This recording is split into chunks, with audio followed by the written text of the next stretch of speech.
అయ్యా.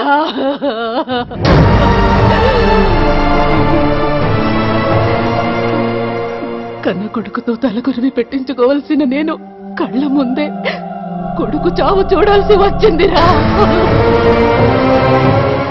నా నమ్మగా నిన్ను ఆడిస్తూ ఆడుకుంటూ ఉండాల్సిన నేను నిన్ను పెంచే తల్లి బాధ్యత తీసుకోవాల్సి వచ్చిందిరా. అన్నీ వద్దనుకుని నిన్నింత దూరం తీసుకొచ్చి పెంచింది ఎందుకంటే నా బిడ్డలా నువ్వు కూడా జనో జనో అని ఎక్కడ కత్తిపడతావోననే భయంరా. ఇక ఇవన్నీ మనకు వద్దయ్యా.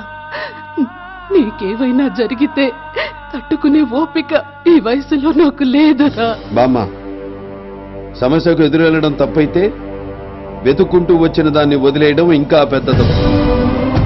బయలుదేరదాం. ఎక్కడికి రా? చిన్న వయసులోనే నన్ను తన స్థానంలో నాన్నెందుకు కూర్చోబెట్టారో అర్థమైందా?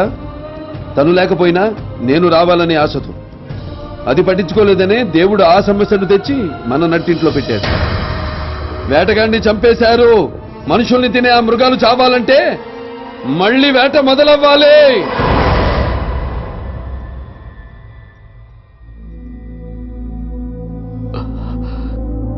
తప్పు చేసేవాడి కన్నా అది తప్పని తెలిసి ఆపలేని వాడితే ఇంకా పెద్ద తప్పమ్మా. ఆ రోజు బావగారిని చంపేస్తున్నారని తెలిసి కూడా ఏమీ చేయలేక చూస్తూ ఊరుకున్నాను చూడు, అదే నా జీవితంలో చేసిన పెద్ద పాపం అమ్మా. దాని ఫలితమే చేతికి అంది వచ్చిన కొడుకుని నా కళ్ళ ముందే చంపేస్తుంటే ఏమీ చెయ్యలేకపోయాను. కానీ ఆ దేవుడు నా తప్పు సరిచేసుకునే అవకాశం ఇచ్చాడు. ఇన్నాళ్ళు ఏ వంశమైతే అస్సలు లేదనుకున్నానో దాని వారసుడు బతుకున్నాడు.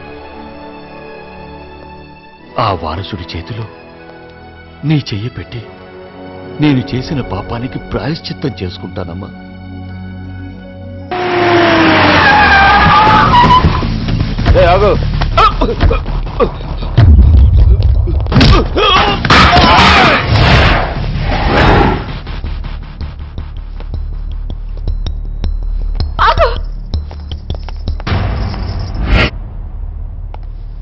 నా పెళ్ళాన్ని తీసుకెళ్తున్నాను. తీసుకెళ్ళు.